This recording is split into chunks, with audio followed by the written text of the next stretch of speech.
அல்ஹம்துலில்லாஹ் அஷ்ஹது அன் லா இலாஹா இல்லல்லாஹ் வஹ்தஹு லா ஷரீக லஹு. புகழ் அனைத்தும் அல்லாஹ்வுக்கே. அந்த அல்லாஹுவை தவிர வேறு தெய்வங்கள் இல்லை என்று நான் சாட்சியம் பகர்கின்றேன். நாம் வழிபடக்கூடிய அந்த அல்லாஹ் தனித்தவராகவும் ஒருவராகவும் இணைகள் அற்றவராகவும் ஏகோபித்த அதிகாரத்திற்கு உரிமை உள்ள ஒருவராகவும் இருக்கின்றார். அத்தகைய மகத்தான நம்முடைய இரட்சகரை இங்கே நாம் நினைவு கூறுவதற்காக, அவரை போற்றி புகழ்வதற்காக, அவரை துதிப்பதற்காக, அவர் புகழ் பாடுவதற்காக, அவருடைய வேதத்திலிருந்து கற்றுக்கொள்வதற்காக இந்த ஜும்மாவிலே நாம் குழுமியிருக்கின்றோம். மாஷா அல்லாஹ், லா குவத்த இல்லா பில்லா, அல்ஹம்துலில்லாஹ். அல்லாஹ்வுடைய அருளாலும் கருணையாலும் நாம் எல்லாம் அவருடைய தூய மார்க்கமாக இருக்கக்கூடிய இந்த சரணடைதலை பின்பற்றி அவருடைய பாதையிலே பயணித்து கொண்டிருக்கின்றோம்.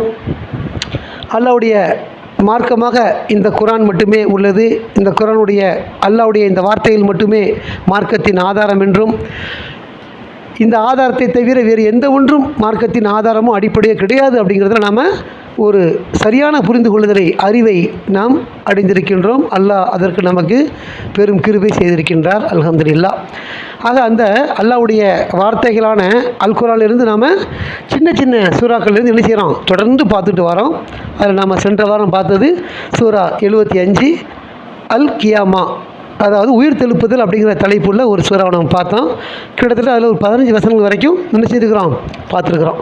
தொடர்ச்சியாக நம்ம இன்றைக்கி 16லேருந்து பார்ப்போம். கிட்டத்தட்ட இந்த சூறா 40 வசனங்களை கொண்டதாக உள்ளது. உயிர் தெழுப்புதல் அப்படிங்கிற ஒரு தலைப்பு இருக்குது. நம்ம அதை பற்றி நிறைய பேசியிருக்கோம். நம்முடைய இந்த குர்ஆனுடைய தலைப்புகளை ஞாபகம் வச்சுருந்தாலே அது உள்ள வசனங்கள் நமக்கு ஞாபகம் வரும் அப்படின்னு நம்ம பேசணும். அதே மாதிரி இந்த உயிர் தெழுப்புதல் அப்படிங்கிறது மிக முக்கியமான ஒன்றா இருக்குது. நம்ம பிறக்கிறோம், வாழ்கிறோம், மரணிக்கிறோம், இன்னொரு வாழ்க்கை இருக்குது, அதுதான் உயிர் தெழுப்புதல். அங்கே நன்மை தீமை இருக்குது, தீர்ப்பு இருக்குது, வெற்றி தோல்வி இருக்குது, சொர்க்கம் நரகம் இருக்குது. நம்ம நினைத்து வாழ்வதற்கு இந்த தலைப்பு நமக்கு உதவியாக இருக்கும். அந்த அடிப்படையில் நம்ம அல் கியாமா அப்படின்னாலே உயிர் தெழுப்புதல், அது நிகழப்போகுதுங்கிற நம்பிக்கையோடு நாம் இருப்போம். அந்த அடிப்படையில் உள்ள வசனம் நம்ம பார்த்தோம். இன்றைக்கி இன்ஷா அல்லாஹ் 16 பார்ப்போம்.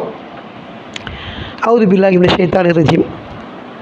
அதனை விரைவுபடுத்துவதற்காக உமது நாவை அசைக்காதீர் அப்படின்னு சொல்லி அல்லாஹ் சொல்கிறார். அல்லாஹ் இந்த வேதத்தை ஒரு நபியின் மூலமாக வெளிப்படுத்துகின்றார். ஜிப்ரீல் மூலமாக அது கொண்டு வரப்படுது. அதை சொல்வதற்கு என்ன செய்யக்கூடாதுன்னா, விரைவுபடுத்துவதற்காக உமது நாவை அசைக்காதீர்னு அவசரப்படக்கூடாதுன்னு சொல்கிறாங்க. எதுவுமே அவசரம் காட்டக்கூடாது. ஒருத்தர் ஒரு ஃபோன் பேசுகிறாருன்னா நம்மக்கிட்ட ஒரு என்ன அவங்க தானே ஃபோன் பண்ணியிருக்கிறாங்க, நாமளாக படப்படப்படம் பேசிட்டே இருப்போம். அப்படி செய்யக்கூடாது. நாமளாக தகவல் அவங்க ஒரு கேள்வி கேட்டு தான் பதிலே சொல்லணும். ஆக்சுவலாக கேள்வியே இல்லாமல் நம்மளே ஒப்பிக்கிறது. ஃபோன் போடுறது அவங்க ஃபோன் போட்டால் அவங்க என்ன சொல்ல வந்தாலும் முதல்ல சொல்ல விடணும். ஃபஸ்ட்டு நம்மகிட்ட நிறைய விஷயம் இருக்கும், தகவல் இருக்கும், அதெல்லாம் அதுக்கப்புறம் ஃபோன் போட்ட எதுக்காக ஃபோன் போட்டாங்கிறது முதல்ல தெரியப்படுத்தி ரிசீவ் பண்ணணும். ஃபஸ்ட்டு அதை ரிசீவ் பண்ணிட்டு தான் நம்ம தகவலை தெளிவாக சொல்லணும். ஆனால் நம்ம பழக்கம் எப்படி இருக்குதுன்னா, அவங்க சொல்லும் போதே படப்படன்னு இந்த தகவலெல்லாம் சொல்லிட்டு இருப்பாங்க சில பேர். நான் அதை பார்த்து சொல்கிறேன். ஆனால் அந்த மாதிரி நம்ம நடக்கக்கூடாது. எப்போவுமே அவசரப்படக்கூடாது. நாம் விரைவுபடுத்தக்கூடாதுங்கிறது இருக்குது. ஏன்னா அவங்க சொல்லக்கூடிய தகவலே நமக்கு இதெல்லாம் அடிபட்டு போயிடும். ஒரு சமயம் நம்ம என்ன சொல்ல நினச்சோமோ அது அவங்களுக்கு தெரிஞ்சிருக்கும். அவங்க பேச நமக்கு தெரிஞ்சிருந்த விஷயமெல்லாம். சரி, அவன் அதை பொறுமை காத்தா நல்லதாக இருக்கும். அவங்க எதுக்கு பேசுனாங்களோ அதை மறக்காமல் இருப்பாங்க. அவங்க நாம் பேசுகிறது இது அப்படியே போயிடும். அது எப்போவுமே என்ன செய்யக்கூடாதுன்னா, அவசரப்படக்கூடாது, பொறுமையாக இருக்கணுங்கிறத தான் நம்ம அதில் கற்றுக்கொள்கிறோம். இந்த வேதத்தை வெளிப்படுத்தும் போது அதுக்கு அவர் விரிவுபடுத்தக்கூடாதுங்கிற நல்லா சொல்கிறார். அதனை விரிவுபடுத்துவதற்காக உமது நாவை அசைக்காதீர், அவசரப்படாதீங்க அப்படின்னு சொல்லி ஒரு கட்டளையாக அந்த வேதத்தை பற்றி சொல்கிறாரு. நம்ம வாழ்க்கையில் நடக்குதுங்கிறத நம்ம அதில் முடிவு எடுத்துக்கிறணும். அது ஒரு சாம்பிளாக நான் சொல்கிறேன். பொதுவாக நம்மளுடைய காமனாக நம்மள்ட்ட இருக்கக்கூடிய மிஸ்டேக் அது. ஒருத்தர் ஃபோன் பண்ணார்னா அவர் எதுக்கு பண்ணார் நம்ம எதிர்ப்பு சொல்கிறதே இல்லை. நம்மளே படப்பட நம்மளே சொல்லிட்டே இருப்போம், ஒரு தகவல் சொல்லிட்டே இருப்போம். அதாவது அவங்க கேட்கவே இல்லை, நீ எப்போ போகிறன்னு நம்மளா ஒரு தகவல் சொல்கிறது தெரியுமா, அந்த மாதிரி விஷயங்கள் அது மாதிரி இல்லாமல் இருக்கணுங்கிறத அதை நம்ம பார்க்குறோம். அப்போ முகமதுக்கு நபிக்கு கொடுக்கப்பட்ட ஒரு கட்டளையாக இருக்குது. இந்த குர்ஆனை அல்லாஹ்வுடைய வேதமாக இருக்குது. அந்த வேதத்தை அல்லாஹ் சொன்ன மாதிரி வெளிப்படுத்தணுமே தவிர அவர் சுயமாக சொல்லுறதுக்கு அதிகாரம் இல்லை அப்படிங்கிறத அங்கே விரைவுபடுத்தாதீங்க அப்படின்னு சொல்லி, அதனை விரைவுபடுத்துவதற்காக உமது நாவை அசைக்காதீர், குர்ஆனாக இதனை ஒன்று சேர்க்க போவது நாம் தான் அப்படிங்கிறார். இந்த வகிலையோ இந்த வரிசையிலையோ நான் மிஸ்டேக் பண்ணிடுவோமோ அப்படின்னு முகமது நினைக்க வேண்டிய தேவை இல்லை. இதை குர்ஆனாக ஒன்று சேர்க்க போது நாம் தான். அது அல்லாஹ்வுடைய கடமையாக இருக்குது. அல்லாஹ் ஒன்று சேர்ப்பார். நான் தான் செய்ய போகிறேன். இது எது மிஸ்டேக் ஆகிடுமோ அப்படின்னா நம்ம எதுவுமே என்ன செய்ய வேண்டியதில்லை. மனிதனுடைய இயல்பு அதானே. நம்ம தப்பு பண்ணிடுவோமோ, சரியாக எழுதாம விட்டுருவோமோ, அது எதுக்கு எடுத்து எது, எந்த வசனத்துக்கு அப்புறம் எது வைக்கணும், என்ன சூறாக்கு அப்புறம் என்ன சூறா, அப்படிலாம் நமக்கு பல விதமான பிரச்சனைகள் இருக்குதுங்கிறது நினைக்கிறோம். அது இல்லை, அந்த கவலைப்பட வேண்டாம்னு சொல்கிறார் அல்லாஹ். இன்றைக்கும் பார்க்குறோம் நம்ம இந்த குரான் 1447 அவ்வளோ வருஷங்கள் கடந்துருச்சு. அவ்வளோ வருஷத்துக்கு பிறகு இன்றைக்கி நம்ம குரான் நமக்கு சீராக ஒரு கடித அமைப்பில் கட்டமைக்கப்பட்டு முதல்ல வெளிப்படுத்தப்பட்ட சூறா எது, ரெண்டாவது வந்தது எது, எத்தனை வசனம் வந்துச்சு, எல்லாமே இன்றைக்கி கடித ரீதியாக அமைக்கப்பட்டு நமக்கு சரிபார்க்கப்பட்டிருக்கு. அப்போ இது செஞ்சது யாருன்னா அல்லாஹ் தானே தவிர வேறு மனித சக்தி கிடையாது. அல்லாஹ் சொல்லும்போது குரானாக அதனை ஒன்று சேர்க்க போவது நாம் தான். ஆரம்பத்தில் வகியை வெளிப்படுத்தினாலும் விட்டு வெளிப்படுத்தினாலும் பல வருஷங்களாக அது வெளிப்படுத்தப்பட்டாலும் அதை ஒன்று சேர்க்க போகிறது நாம் தான் செய்ய போகிறோம். அதனால் நீங்கள் என்ன செய்யாதீங்க, அவசரப்பட வேண்டாம், நாவை விரைவுபடுத்த வேண்டாம் அப்படின்னு சொல்லிட்டு என்ன சொல்கிறாரு, அதனை நாம் ஓதி காட்டியவுடன் அந்த குரானை நீர் பின்பற்ற வேண்டும். நாம் ஓதி காட்டியதுக்கு பிறகு என்ன நம்ம சொல்கிறோமோ அதைத்தான் நீர் பின்பற்ற வேண்டும். இது நபிக்கான கட்டளை. நபிக்குள்ள கட்டளை நமக்கும். விஷயம் என்ன விளங்குதுன்னா, அவராக சுயமாக சொல்வதற்கு எதுவும் இல்லை. நபியை எதை பின்பற்ற வேண்டும்னா குரானை தான். குரானாக அதனை ஒன்று சேர்க்க போது நாம் தான். அதனை ஓதி காட்டியதுக்கு பிறகு அந்த குரானை நீங்கள் பின்பற்றணும் அப்படின்னு சொல்லப்படுது. நபிக்கு சொல்லப்பட்ட கட்டளை என்ன? நபி எதை பின்பற்ற வேண்டும்? இந்த குரானை பின்பற்ற வேண்டும் அல்ல சொல்கிறாங்க. அப்போ நபி எதை பின்பற்றினாரோ அதைத்தான் நாம் பின்பற்றணும். அதான் நபி வழியாக இருக்க முடியும். நபியை பற்றி யாரோ ஏதோ சொன்னாங்க, அவங்க இப்படி நின்னாங்க, அப்படி உட்காந்தாங்க, இதை சாப்பிட்டாங்க, இதை அப்படின்னு சொல்கிறாங்க இல்லையா, இந்த ஆடைகள் அணிஞ்சாங்க, இதெல்லாம் அவங்கள பற்றி சொல்ல மற்ற விஷயங்கள், அதை பின்பற்ற வேண்டிய விஷயம் இல்லை. அது ஒரு கலாச்சாரம். ஒவ்வொரு நாட்டில் ஒவ்வொரு உணவு விளையுது, அதை சாப்பிட்றாங்க. எது விளையுது அதுதான் அவங்க சாப்பிடுவாங்க. இந்த மண்ணில் வாழக்கூடியவனுக்கு என்ன சாப்பிட்டா நல்லா இருக்கும் எல்லாருக்கும் தெரியும். அதான் இங்கே வாழைப்பழம் விளையுது. பாலைவனத்தில் வாழக்கூடியவங்களுக்கு என்ன சாப்பிட்டா நல்லா இருக்குமோ அது அங்கே விளைகிறது. பேரிச்சம்பழம் விளையுது. பேரிச்சம்பழம் சாப்பிட்டதுனால நீங்களும் பேரிச்சம்பழம் சாப்பிடு சுண்ணத்து, நீங்களும் பேரிச்சம்பழத்து நோம்பு தரங்க சுண்ணத்துன்னு சொல்கிறாங்கல்ல, அது இல்லை. நம்ம நாட்டை என்ன விளையுதோ அதை சாப்பிடணும். அதான் நம்ம உடம்புக்கு ஒத்து வரும். படிப்பிரதேசத்தில் வாழக்கூடியவனுக்கு மீன் தான் திங்கினவன், அதுதான் அவனுக்கு ஆரோக்கியமாக இருக்கும். அந்த இடத்துல வாழக்கூடியவனுக்கு அது உணவு. இப்படி எல்லாம் பல வகையான மண்கள், நிலங்கள், வளங்கள் வச்சுருக்கிறாரு. அதை அங்கே நம்ம சாப்பிடணுமே தவிர குறிப்பிட்ட ஒரு தேசத்தில் குறிப்பிட்ட ஒரு தூதர் நபி என்ன செஞ்சார் அதை செய்வது சுன்னத்து அப்படிங்கிறது இஸ்லாத்தில் இல்லை. ஏன்னா நபிக்குள்ள கட்டளை என்ன அப்படின்னு கேட்டாக்கா, குரானாக அதனை ஒன்று சேர்க்க போது நாம் தான். அதனை நாம் ஓதி காட்டிய பிறகு அந்த குரானை நீர் பின்பற்ற வேண்டும். அப்படி நபி எந்த குரானை பின்பற்றினாரோ அந்த குரானை தான் நாம் பின்பற்ற வேண்டும் அப்படிங்கிறத தெளிவாக நாம் அந்த வசனங்களில் பார்க்குறோம். சரியா? பின்னர் அதனை நாம் விளக்குவோம் சொல்கிறார். அல்லாஹ் குரானை கொடுத்துட்டாங்க, நபி தான் விளக்குவாங்கன்னு ஒரு சொல்கிறாங்கல்ல, அதையும் தவிடுபொடி ஆக்கக்கூடிய ஒரு 3 வார்த்தை தான். பின்னர் அதனை நாமே விளக்குவோம்னு சொல்கிறாங்கல்ல. குரானை விளக்குறது யார் அப்படின்னா அல்லாஹ் தான். ஒரு வசனம் இப்படி படிப்போம், இன்னும் விளக்க வேறு இடத்துல இருக்கும். குரான் ஒன்றோட ஒன்று ஒத்து போகக்கூடிய வசனங்களாக இருக்கும். ஒரு விஷயத்திற்கு ஒரு கேள்வி ஒரு குரானில் ஒன்று இருக்குதுன்னா அதுக்கு பதில் இன்னொரு இடத்துல இருக்கும். அப்படிப்பட்டது தான் குரான். நாமே விளக்குவோம். எங்கே விளக்குவாங்க? எல்லாம் வேதத்தை விளக்குவாங்க. ஆலோசி விளக்கத்துக்கு இல்லை, நபியை தான் பின்பற்ற வேண்டும் அப்படி சொல்லிட்டு பின்னர் அதனை நாமே விளக்குவோம். நாமே விளக்குவோம்னா நாம் தான் விளக்குவோம்னு அர்த்தம். அது நாம் மட்டும்தான் விளக்குவோம். அல்லாஹ் தான் கடமை இருக்குது. இன்றைக்கி எவ்வளோ நம்ம இப்போ கற்றுக்கொண்டிருக்கிறோம். எல்லாமே எப்படி நபி கற்றுக் கொடுத்ததா? ஆனால் இல்லை. ஒரு விஷயம் எனக்கு கற்றுக்கணும். அதாவது தொழுகைங்கிறது ஒரு வடிவம் இருக்குது. இயலாத ஒரு தொழுகை தொழுறான்ல, அதனால் ஒரு காலையில் ஒருத்தர் இருக்கான், எப்படி தொழுகிறான்? ஒருத்த காலில் நிற்கிறான். 2 காலுமே இல்லாத ஒருத்தன் உட்காந்து தொழுகிறான். அது என்ன நமக்கு மற்றவங்க கற்றுக் கொடுத்ததா? அவனுக்கு என்ன முடியுமோ செய்கிறான்ல. அதை கை இல்லாதவன் வாழ்கிறான், தொழுகிறான். இடுப்பே இல்லாதவன் சஜ்தா செய்கிறான். எப்படி அழகாக ஒரு பார்க்குற, நம்ம இடுப்பே கிடையாது, 2 கையை ஊனிட்டு ருக்கு செய்கிறார் அவர். அப்போ அந்த மாதிரி செய்யணுங்கிறது எங்கேருந்து கற்றுக்கொள்வார் அவர்? நம்முடைய பின்பற்றுதலெல்லாம் இந்த புத்தகத்தில் இருந்து தான் அப்படின்னா அவருக்கு அந்த வழி இருக்குதாங்க. யாருக்கு என்ன இயலுமோ செய்யணுங்கிறது தான் குரானுடைய கட்டளை. நம்மளால் முடிஞ்ச வரைக்கும் செஞ்சுட்டே இருக்கணும்.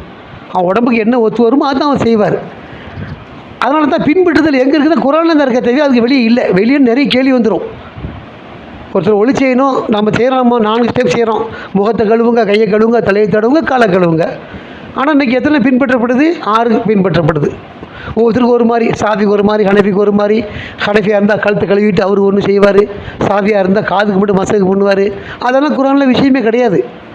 நபியதை பின்பற்ற சொல்லியிருக்காங்கல்ல. குரானில் இருக்குது 5வது அத்தியாயம் 6வது வசனம், அல் மாயிதால 5:6 ஒழு எப்படி செய்யணுங்கிறது இருக்குது. ஒவ்வொன்றும் நல்லா தெளிவாக சொல்கிறாரு.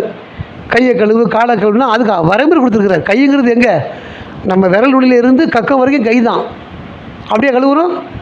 அதை முழங்கின்னு பயன்படுத்துகிறார், இடத்த சொல்கிறார், முழங்கை வரை அப்படிங்கிற. கையினா கை ஃபுல்லாக இல்லை, முழங்கின்னு சொல்லப்படுதில்ல. அப்போது ஒரு சின்ன விஷயங்கள் கூட தெளிவாக சொல்லும் பொழுது பின்பற்றுறதுக்குரியது அதுதானே தவிர மற்றது இல்லை. இப்போ கையே ஒருத்தனுக்கு இல்லை, எப்படி ஒழிச்சவனு கேள்வி வரும்ல, எங்கேயும் பின்பற்றுவோம். அதுக்கு ஒரு வழிகாட்டுதல் இருக்குதா? நபி வழிங்கிற பேர் புத்தகங்கள் இருக்குதா? கிடையாது. அப்போது முடியும் போதெல்லாம் என்ன இயலுமோ அதை செய்கிறது தான் இஸ்லாமே தவிர பின்பற்றுதல்ங்கிறது குரானில் தான் இருக்குது. அது தெளிவாக அங்கே சொல்லப்படுது. குரானை ஒன்று சேர்க்க போது அல்லாஹ் தான் அதை பின்பற்ற வேண்டும். பின்னர் நீங்கள் பின்பற்றும் போது அதனை நாமே விளக்குவோம்னு சொல்கிறார். நாம் இதை பின்பற்ற முடிவு எடுத்துட்டா இது இல்லையா அது சொல்லணும்னு வெளியே நின்றுட்டு இருப்பான். குரானில் அது இல்லையா இது இல்லையா அப்படின்னு சொல்ல வெளியே நின்றுட்டே இருப்பான். இதைத்தான் பின்பற்றணும் உள்ளே வந்துட்டோம்னா எல்லாமே நமக்கு தெரிஞ்சிடும். வெளியே இருந்து பாருங்கள் ஒன்றுமே தெரியாது. ஆக அதனை நாமே விளக்குவோம். அப்போ விளக்குற வேலை யார் கிடையாது, அல்லாஹ்வுடைய தூதர்களுக்கெல்லாம் கிடையாது. எல்லா விளக்கும் குரானில் இருக்குது. உண்மையில் விரைந்தோடும் இந்த வாழ்வை நீங்கள் நேசிக்கின்றீர்கள் அப்படின்னு மனிதர்களை பற்றி எல்லாம் சொல்கிறார். விரைந்தோடக்கூடிய இந்த வாழ்வு ரொம்ப விரைந்தோடுதலுக்கு நம்ம நல்லா அண்டர்ஸ்டாண்ட் பண்ணி புரிஞ்சிருக்கோம். இப்போ நம்ம சாதாரணமாக பழங்காலத்தில் ரொம்ப நாள் லாங்காக இருக்கிற மாதிரி தெரியும், சில வருஷங்கள் கடக்கிறது தான் ரொம்ப கடுமையாக தெரியும். இப்போம்லாம் அப்படி இல்லை, வேகமாக ஒரு வாரம் ஆனாலும் 1 மாதம் ஆன மாதிரி வந்துடுது ஒவ்வொரு 1ஆம் தேதியும். அப்படி வேகமாக கிடக்கக்கூடிய காலத்தில் நம்ம அடைஞ்சிருக்கிறோம், அந்த அறிவை பெற்றிருக்கிறோம். ஆக உண்மையிலேயே விரைந்தோடக்கூடிய ஒரு வாழ்வு தான். நம்ம ஏதோ ஜஸ்ட்டு பிறந்தோம், வளர்ந்தோம், ஸ்கூல் போனோம், படித்தோம், ஒரு வேலைக்கு போனோம், திருப்பி ஒரு வியாபாரம் தொடங்கணும், இன்றைக்கி வாழ்க்கை முடிவுக்கு வந்துவிட்டோம். நினச்சி பார்த்தா ஜஸ்ட்டு கொஞ்சமாக தான் தெரியுது இல்லையா? இது மாதிரி எல்லோரும் பார்க்குறாங்கன்னு தெரியல. நம்மளுக்கு நம்பிக்கையாளரை பொறுத்த வரைக்கும் தெரியுது, வேகமான வாழ்க்கையும் தெரியுது. விரைந்தோட வாழ்க்கையை நீங்கள் நேசிக்கின்றீர்கள். நம்பிக்கையாளரை பற்றி நேசிக்கக்கூடாதுங்கிற சொல்கிறார். அதை இந்த நம்முடைய முன்னுரிமைகள் எதுக்கு இருக்குன்னா மறுமைக்கு இருக்கணும். நம்முடைய நேசம் எல்லாம் எங்கே இருக்குன்னா மறுமைக்கு இருக்கணும். அதுதான் முக்கியம் தரணும். அதான் கேட்கும்போது மறுமை தேர்ந்தெடுத்து நம்ம இருக்கணும். இந்த விரைந்தோடக்கூடிய வாழ்வை தேர்ந்தெடுக்கக்கூடாது. ஆனால் அப்படி தான் மனிதர்கள் இருக்கிறாங்க. இங்கே எப்படியாவது வாழணும், அதுக்கு ஒரு பொய் சொல்லு. எப்படியாவது வாழணும், ஒரு ஏமாற்றி வேலை பண்ணு. எப்படியாவது வாழணும், போய் கசமசா ஏதாவது ஒன்று செய்ய வேண்டியது. இது இல்லை, ஸ்ட்ரைட் ஃபார்வர்டு அல்லாஹ் சொன்ன செஞ்சால் நமக்கு சிக்கலே வராது. நம்ம சிக்குவோன்னு தானே போய் சொல்ல ஆரம்பிக்கிறோம். நம்ம சிக்கவே மாட்டோம். அல்லாஹ் சொல்லக்கூடிய உண்மையை செஞ்சுட்டோம்னா சிக்கலே கிடையாது. இவன் தப்பாக செய்வானா நினச்சிட்டு போகிறான். எல்லாம் தப்பு செய்கிறவன் தானே. நம்ம தப்பை செய்யாத ஆள் தானே போய் பேசணும். நான் எல்லா தப்புக்கு உட்பட்டவன்பா நம்ம டிக்ளேர் பண்ணும்பொழுது நம்ம இதை இது உண்மையை தான் சொல்லணும். அந்த இடத்துல தப்பாக நடந்துருச்சு ஒரு காரியம், அதை மறைக்க வேண்டிய அவசியம் இல்லை. தப்பாக நடந்துருச்சு, அவ்வளோதான். அந்த உண்மையை போட்டு உடைக்கணும். அது விரைந்தோடக்கூடிய வாழ்வை நேசிக்கிறவன் தான் பூர்த்தை மறைச்சி செஞ்சுட்டே இருப்பான். அது பூரா நமக்கே தான் கேட முடியும் அப்படி செஞ்சோம்னு சொன்னான். ஆக விரைந்தோடக்கூடிய வாழ்வை நீங்கள் நேசிக்கின்றீர்கள் அல்ல சொல்கிறாருன்னா ஒரு கருத்து. நாம் அதுலேருந்து மாறி இருக்கணும் கட்டளையிடுறாரு. நம்ம அப்படி இருக்கக்கூடாது. அதே சமயம் மறு உலகை அலட்சியம் செய்கின்றீர்கள்ங்கிறார். விரைந்தோடக்கூடிய வாழ்வை யார் நேசிக்கிறாங்கன்னா மறுமை அலட்சியம் செய்யக்கூடியங்கிறார். நாம் மறுமை எப்படி நேசிச்சுட்டு இருக்கிறோம்? ஏன்னா நம்முடைய வாழ்வே அதுதான், நம்முடைய முழு வாழ்வும் அதுதான். அதுக்கு தான் காத்திருக்கிறோம், அதுக்கு தான் இங்கே பாடுபடுறோம், அதுக்கு தான் அல்லாஹ்வை மட்டும் வழிபடுறோம். இணை வழிபாடு வந்துடக்கூடாதுன்னு நம்ம இன்னும் ஒரு அதில் துல்லியமாக இருக்கிறோம். நமக்கு தெரியாமல் சில வார்த்தைகள் பேசிடுவோம். அதெல்லாம் தெரிய வரும்போது நம்ம தவிர்த்துக்கொள்வோம். எல்லாம் எதுக்குன்னா மறுமைக்காகத்தான். அதை நம்ம நேசிக்கக்கூடிய மக்களாக இருக்கணும். விரைந்தோடக்கூடிய வாழ்வை நேசிக்கக்கூடியவங்க மறுமையை அலட்சியம் செய்கிறாங்க, அந்த லிஸ்ட்டில் நம்ம இருந்துடக்கூடாது. நாம் மறுமையை நேசிக்கக்கூடியவங்களா அலட்சியம் செய்கிற மக்கள் இருக்கணுங்கிறத 21 சொல்கிறாரு.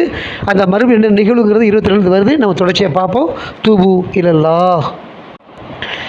அல்ஹம்துலில்லாஹ் அஷ்ஹது அன் லா இலாஹா இல்லல்லாஹ் வஹ்தஹு லா ஷரீக லஹு. போல் அனைத்தும் அல்லாஹ்வுக்கே, அந்த அல்லாஹுவை தவிர வேறு தெய்வங்கள் இல்லை என்று நான் சாட்சியம் பகர்கின்றேன். நாம் வழிபடக்கூடிய அந்த அல்லாஹ் தடித்தவராகவும் இடையிலற்றவராகவும் இருக்கின்றார். அத்தகைய நம்முடைய மகத்தானவரை, நம்முடைய இரட்சகரை, பரிபூர்ணமானவரை, மிக்க அருளாளரை, மிக்க கருணையாளரை, அடக்கி ஆளக்கூடிய நம்முடைய எஜமானரை இங்கே நினைவு கூறுவதற்காக, அவருடைய சட்டத்திட்டங்களை தெரிந்து கொள்வதற்காக, நம்முடைய வழிகாட்டியாக இருக்கக்கூடிய, எங்கும் எதையும் செய்யக்கூடிய, ஒவ்வொன்றையும் பார்க்கக்கூடிய முதன்மையானவர், முடிவானவர், சர்வ வல்லமையுடைய ஒருவர், எந்த ஒன்றும் அவர் நாட்டத்திற்கு ஏற்ப நிகழக்கூடிய ஒன்றாக இருக்குது. அப்படி உள்ள சக்தி உள்ள ஒருவரை இங்கே நாம் நினைவு கூறுவதற்காக, அவருடைய வார்த்தைகளிலிருந்து கற்றுக்கொள்வதற்காக, அவருடைய சட்டத்திட்டங்களை தெரிந்து கொள்வதற்காக இந்த ஜும்மாவுடைய 2வது அமர்விலே நாம் அமர்ந்திருக்கின்றோம். மாஷா அல்லா, லா குவத்தை இல்லா பில்லா, அல்ஹம்துலில்லாஹ். ஆக இந்த 75வது சூறாவில் கியாமா முழுக்க முழுக்க மறுமையை நினைவு கூறக்கூடிய வசனங்களாக அல்லாஹ் ஆக்கியிருக்கிறாரு. படிப்பதற்கு மிகவும் தூண்டக்கூடிய ஒரு வார்த்தைகளாக இந்த குர்ஆன் இருக்குது. திரும்ப திரும்ப படிக்கக்கூடிய ஒரு வசனங்களாக இருக்குது. என்றும் சலிப்பு தட்டாத ஒரு புத்தகமாக இந்த குர்ஆன் இருக்குது. அதில் 22ல் மறுமை நிகழ்ச்சியை சொல்லும் பொழுது, அதாவது மறுமை அலட்சியம் செய்யக்கூடியவங்க யாருன்னா விரைந்து விடக்கூடிய இந்த வாழ்வை நேசிக்கக்கூடியவங்க நல்லா சொல்கிறார். அதுக்கடுத்து அந்த மறுமையில் சில முகங்கள் அந்த நாளில் மகிழ்ச்சியுடன் இருக்கும் அப்படின்னு சொல்கிறார்.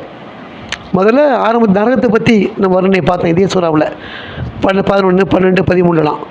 அதுக்கடுத்து இந்த 22ல் தங்கள் முகங்கள், சில முகங்கள் அந்த நாளில் மகிழ்ச்சியுடன் இருக்கும், தங்களுடைய இரட்சகரை நோக்கியவாறு அப்படிங்கிறார். முகத்துக்குன்னு ஒரு உணர்வு இருக்குல்ல, கவலை தோய்ந்த முகம்னு சொல்கிறோமா இல்லையா? நமக்கு எவ்வளோ ஃபீலிங், நம்ம மனசில் என்ன இருக்குதோ அது மனசு வெளிப்பட்டுரும். அது அகத்தின் அழகு முகத்தில் தெரியும் சொல்லுவாங்க தெரியுமா? மனசில் கவலை இருந்தால் ஃபேஸில் தெரியும். என்ன டல்லாக இருக்கி கேட்குறோம்ல, எல்லாத்துலேயும் கேட்டோம். இந்த ட்ராவல் போயிட்டு வரோம், இன்றைக்கி தான் உட்காந்துருக்கோன்னா ஏன் டல்லாக இருக்குன்னா அது தெரியுதா இல்லையா? ஃபேஸில் தெரியுது, ஃப்ரெஷ்னஸ் இல்லைல்ல. நம்ம ஒரு புத்துணர்ச்சியாக ஒரு பூரிப்பாக அந்த வித்தியாசம் குளிச்சுட்டு ஃப்ரெஷ் ஆனதுக்கப்புறம் ஒரு ஃபேஸ் எப்படி நம்மளுக்கு கண்ணில் அப்படி தெளிச்சியாக இருக்குது. அது எப்பவும் இருக்குது, ஆனால் தூங்கி முடிச்சு இருக்குமா? அது இருக்காது. அந்த மாதிரி முகத்துக்கு பல பாவனைகள் இருக்குது. சந்தோஷமாக இருந்தால் அது வெளிப்பாடு தெரியும், அது துக்கமாக இருந்தாலும் வெளிப்பாடு தெரியும், அழுது முடிஞ்சதுக்கப்புறம் நம்முடைய முகத்தை பார்த்தா அது வித்தியாசம் தெரியும். இப்படி பலவிதமான உணர்வுகள் நம்முடைய முகங்களுக்கு என்ன செய்யுது இருக்குது. அதைத்தான் அல்லாஹ் அங்கே மறுமையில் சொல்கிறாரு, சில முகங்கள் மகிழ்ச்சியோடு இருக்குன்னு சொல்கிறார்.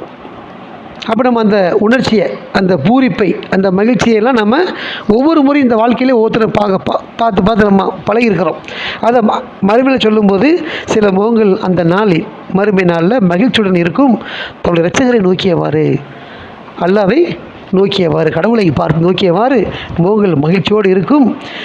சில முகங்கள் அப்படி இருக்கும்போது மற்ற முகங்கள் அந்த நாளில் துன்பகரமாக இருக்குங்கிறார். அவ்வளோதான், விதி முடிஞ்சிருச்சு, தீர்ப்புலாம் வழங்கியாச்சு, அது எந்த மாற்றமும் இருக்காது. சொர்க்கத்துக்கு போனவங்க யாரும் நரகத்துக்கு போக மாட்டாங்க, நரகத்துக்கு போன யாரும் சொர்க்கத்துக்கு போக மாட்டாங்க. அதுதான் இறுதியான தீர்ப்பு. ஆனால் மக்கள் எப்படி நம்பிக்கிட்டு இருக்கிறாங்க? பாரம்பரிய இஸ்லாமியர்கள், நாம் செஞ்ச தப்புக்கு, பாவத்துக்கு கொஞ்ச காலத்துக்கு நரகத்தில் கிடப்போம், ஈமான் கொண்டோம்ல, லாயிலாக இல்லைல்ல சொன்ன காரணத்திற்காக நாம் சொர்க்கத்துக்கு பேர் நினச்சிட்டு இருக்காங்கல்ல, அது இல்லைன்னு அல்லாஹ் சொல்கிறார். எந்த ஒரு விஷயமே ஹும்ஃபிகா ஹாலிதி, மறுமைக்கு போயிட்டோம்னு சொன்னால் அவர்கள் என்றும் நிலைத்திருப்பார்கள். சொர்க்கமோ நரகமோ மாற்றம் இல்லை. அதில் இவங்க நினைக்கிற மாதிரி எண்ணப்பட்ட யூதர் சொன்னான்னு தெரியுமா? 2வது அத்தியாயத்தில் 80 பார்க்குற பாரு, எண்ணப்பட்ட நாட்களை தவிரன்றான். கொஞ்ச காலத்துக்கு அங்கே இருப்போம், எண்ணப்பட்ட குறிப்பிட்ட நாட்களில், எண்ணப்பட்ட நாட்களை தவிர நரகம் எங்களை தீண்டாதுன்னு சொல்கிறான். அந்த மாதிரியான உத்தரவாதத்தை உங்களுக்கு கொடுத்தது யார்? நல்லா கேட்குறார். அது இல்லை, கிடையாது. அதை மாதிரி தான் அவன் என்ன சொன்னான்னு அவனுக்கு ஆள் இல்லைன்னு சொல்லிட்டாரு. அதே மாதிரி நினைச்சா இங்கே பாரம்பரிய முஸ்லீம் சொல்கிறாங்க, கொஞ்ச காலத்தில் நரகத்தில் கிடப்போம், திரும்ப சொர்க்கத்துக்கு வந்துடுவோம்னு. அது இல்லை, எப்போவுமே ஹூம்ஃபிகா ஹாலிதின் நிலைத்திருப்பார்கள். அதனால தான் நம்ம முகம் தொங்கி இருக்குது. இல்லை என் முகம் ஏன் மாறுது அவனுக்கு? கொஞ்ச காலம் இங்கேருந்து அங்கே போகணுங்க, ஜாலியாக பேசுகிறாங்களே, அவங்க அங்கேயும் பேச வேண்டியது தானே? ஏன் அந்த முகங்களை பற்றி எல்லாம் சொல்லும்போது, வர்ணனை பண்ணும்போது மற்ற முகங்கள் அந்த நாளை துன்பகரமாக இருக்குன்னு சொல்கிறான். அதை சொல்கிறாரு, சொர்க்கம் தானே போகிறார், அதுக்கப்புறம் மகிழ்ச்சியாக இருக்க வேண்டியது தானே? இருக்க முடியாது. நிரந்தரமான ஒரு நரகத்துக்கு அவங்க உட்பட்டு விட்டாங்க. ஆக மோசமானதை எதிர்பார்த்தவாறு, மகிழ்ச்சியான முகங்கள் எதை எதிர்பார்த்துருக்குது? அல்லாவை நோக்கியவாறு இருக்குது. மோசமான இதை எதிர்பார்த்ததாக, நரகத்தை எதிர்பார்த்ததாக மற்ற முகங்கள் அந்த நாளில் துன்பகரமாக இருக்கும் அப்படின்னு சொல்கிறார். அதெல்லாம் நம்ம கற்பனையில் பார்க்கணும். வெறுமனை வாசிச்சுட்டு படிச்சுட்டு சொல்லிட்டு போகிறதுக்கு இல்லை, அதை நம்ம கற்பனையில் பார்க்கணும். அதை நம்ம அங்கேருந்து பார்க்கணும். எந்த ஒரு விஷயத்தையுமே மறுமையிலிருந்து இந்த உலகத்தை பார்க்கணும். நம்ம விட்டுட்டு வந்த உலகம் ஒன்றும் கூட செய்ய முடியாது, நம்முடைய வாழ்வு முடிஞ்சிருச்சு, நம்முடைய கணக்கு தீர்க்கப்பட்டு விட்டது, இதுதான் விதி. எவ்வளோ கஷ்டமாக இருக்கும், எவ்வளோ கடவுளை, எவ்வளோ நிகழ்ச்சி நம்ம காட்சிகளை பார்க்குறோம். கடவுளை வெளிநாட்டில் நம்ம பல காலம் வேலை செஞ்சுருப்போம், ஆசையாக சில பொருள் வாங்கி வச்சுருப்போம், இதெல்லாம் அங்கே கொண்டு கொடுக்கணும், பயன்படுத்தணும், நல்ல பொருள். 2 வருஷம் வேலை செய்கிறவன் கடைசி 1 வருஷம் வாங்கி வச்சுருப்பான், ஒவ்வொரு நாள் ஒவ்வொரு பொருள், கிடைக்கக்கூடிய பொருள், ஆஃபரில் வர்றதை இதெல்லாம் சேர்த்து வச்சுட்டு இந்த 2ஆவது வருஷம் வருவான்ல, அந்த வரும்பொழுது ஊருக்கு வரும்போது இதெல்லாம் மிஸ் பண்ணிவிட்டு வந்து இறங்கியிருப்பான். அவன் குழந்தை எந்த சாமானும் இங்கே இருக்காது, பெட்டி இருக்காது, வெறுங்க இறங்கியிருப்பான். ரொம்ப கஷ்டமாக இருக்குது, என்னடா இப்படி வந்துட்டோம், 2 வருஷம் சேர்த்து வச்சோமே, எதையோ விட்டு வந்துட்டோமே அப்படின்னு அவன் திரும்ப அந்த பொருளை எடுக்க முடியுமானா எடுக்க முடியாத சூழ்நிலை, அதெல்லாம் கிடைக்காது. அப்போது அவன் அந்த மாதிரி சமயத்தில் அப்படி ரொம்ப கஷ்டப்படுவான், மனசு கஷ்டப்பட்டு இயலாமல் ஆகி அப்படி டயர்டாக இருக்கும் பொழுது டக்குன்னு முழிப்பு வரும். ஏன்னா அது கனவுங்கிறது அப்புறம் தான் தெரியும் அவனுக்கு. அந்த கனவான அப்போ அந்த கனவு அங்கே தான் இருக்கிறான், ஊருக்கு போகலை அப்படி நினைக்கும் பொழுது அவனுக்கு மகிழ்ச்சி சந்தோஷம் வேறு மாதிரி இருக்கும் இல்லையா. அதை விட்டு வந்தால் துக்கம் முகம் எப்படி இருக்கு அவனுக்கு, தொங்கி போகுது இல்லை, அது மாதிரி தான் துக்ககரமான முகம். அது திரும்ப அங்கே போக முடியாது. நம்ம அந்த இந்த உலகத்திலேருந்து நம்ம அந்த மறுமைக்கு போயிட்டோம்னு சொன்னால் நம்ம தீர்ப்பு வழங்கப்பட்டு விட்டால் இந்த உலகத்துக்கு வர முடியாது அப்படிங்கிறத அங்கேருந்து பார்க்கணும். நம்ம அதை இப்போ பார்க்கணும், அதை மறு உலகத்திலேருந்து இந்த உலகத்தை பார்க்கணும். அப்போ நாம் பண்படுவோம், சரியாக இருக்க முயற்சி பண்ணுவோம், அல்லாட்ட பிரார்த்தனை பண்ணுவோம். எப்போவுமே அல்லாஹ் நினைவு கூறியிருந்தால் நமக்கு இதெல்லாம் ஞாபகத்தில் இருக்கும் நமக்கு. ஆக மற்ற முகங்கள் அந்த நாளில் துன்பகரமாக இருக்கும், மோசமானதை எதிர்பார்த்தவாறு நரகத்தை பற்றி அங்கே அல்லாஹ் சொல்கிறார். உண்மையில் ஆன்மாவானது தொண்டையை அடையும் போது, உண்மையில் ஆன்மாவானது தொண்டையை அடையும் போது, ஆன்மா எங்கே இருக்குது, நமக்கு உள்ளே இருக்குன்னு நல்லா சொல்கிறார். மரணத்தின் போது தான் அது வெளியாகுது. எப்படி வெளியாகுது, தொண்டை அடையும் போது சொன்ன தொண்டை எப்படி தான் பாய் வெளியே போகுது. இதெல்லாம் அறிவியல் உண்மையாக இருக்குது, நம்ம நிறைய பார்க்குறோம். ஒருத்தர் சக்கராத் காலில் கிடக்கிறான்னு சொன்னால் அவருக்கு முதல்ல கால் துடிக்கும். இப்போ ஒரு கால் வேலைச்சி ஒரு கால் விளைச்சியாது. அதையும் நல்லா இங்கே சொல்லுவார், அந்த விஷயத்தை கூட பின்னால் வர்றது. ஒரு காலில் இன்னொரு கால் சொல்லப்படும், அதை பற்றி கூட இதே பின்னால் தான் வருது. ஆக ஒரு கால் அசைவற்று கிடக்கும், இன்னொரு கால் துடிச்சிக்கிட்டு இருக்கும். ஏன்னா உயிர் அப்படி தான் அங்கே போயிடுச்சு, இங்கே இருக்குது. அப்படியே மேலே ஏறி வயிற்றுக்கு வரும். வயிறு நல்லா ஏறி இறங்கும் மூச்சு. எவ்வளோ நேரம் சுற்றி மக்கள் பார்த்துட்டு இருப்பாங்க சொந்தக்காரங்க. அந்த ஏறி இறங்க என்ன செய்யணும், அப்படியே குறைய ஆரம்பிச்சிடும். குறைஞ்சிக்கிட்டு அடி வயிறு வரைக்கும் அந்த காற்று வரும். அப்புறம் வயிறில் எது நெஞ்சு மேலே ஏறி கொஞ்சமாக குறையும். திரும்ப நெஞ்சு மட்டும்தான் தூக்கும், வயிறு தூக்காது. ஒரு 2 ஹவருக்கு முன்னால் வயிறு தூக்கிட்டு இறங்கிச்சில்லைங்க, அது அப்புறம் நெஞ்சுக்கு தூக்கத்து வராது. திரும்ப அது நெஞ்சு மட்டும்தான் தூக்கிட்டு இருக்கும். நெஞ்சு தூக்கிட்டு இருக்குதுன்னு பார்த்தோன்னா நெஞ்சோடையும் அடங்கி தொண்டையில் மட்டும்தான் இழுத்துட்டு கொஞ்சம். அப்போ ஆன்மா பிரியுது எங்கே, நல்லா சொல்கிற அறிவு அங்கே கரெக்டாக இருக்குதா அறிவியல். அப்போ தொண்டையும் வாயை பிறந்துட்டு இருப்பார். அப்போ அது நிறைய பலவிதமான காட்சி இருக்குது. தொண்டை அது அடித்து பிடுங்கப்படக்கூடிய காட்சி இருக்குது, மென்மை எடுக்கப்படக்கூடிய காட்சி இருக்குது. அதில் இலகுவாக சில மரணிப்பாங்க, சில கஷ்டமாக மரணிப்பாங்க, அப்படிலாம் இருக்குது பார்க்குற நம்ம. அதுதான் அல்லாஹ் சொல்லும்போது உண்மையில் ஆன்மாவானது தொண்டையை அடையும் போது அப்படிங்கிறார். மேலும் அதற்கு உத்தரவிடப்படுகின்றது சென்று விடட்டும். ஆன்மாவுக்கு உத்தரவிடப்படுது. இவருடைய உடம்பு தானே, உடம்புங்க போட்டுட்டு ஆன்மா போயிடும். அவருடைய ஒரிஜினலான அப்துல் காதரோ அப்துல் பாசித்தோ அவர் பேர், அவர் யாருன்னு கேட்டால் அந்த பிணம் கிடையாது, அவர் ஆன்மா தான் அவருடைய அந்த பெயர். அவர் தான் உண்மையான ஒரு நபர். அதுக்கு உத்தரவிடப்படுகிறது சென்று விடட்டும். அவ்வளோதான், முடிஞ்சிருச்சு வாழ்க்கை. இந்த ஆன்மாவுக்கு ஆடையாக இந்த உடம்பு இருந்தது, இந்த ஆடையை கலத்தி போட்டு ஆன்மா அல்லாஹ்வின் புறத்துக்கு போயிடுது. அதான் முடிவு என்பதை அவன் அறிவான். அந்த ஆன்மா தொண்டை நெருங்கும் போது தான் நம்ம முடிஞ்சிருச்சு அவன் அறிவான்னு சொல்கிறார் அல்லாஹ். நமக்கெல்லாம் எத்தி வைக்க மாட்டான், எல்லாமே சுற்றி பாப்பார், திரு பாப்பாரை தவிர அவருக்கு தெரியும் நம்ம காலம் முடிஞ்சிருச்சு அப்படிங்கிறது.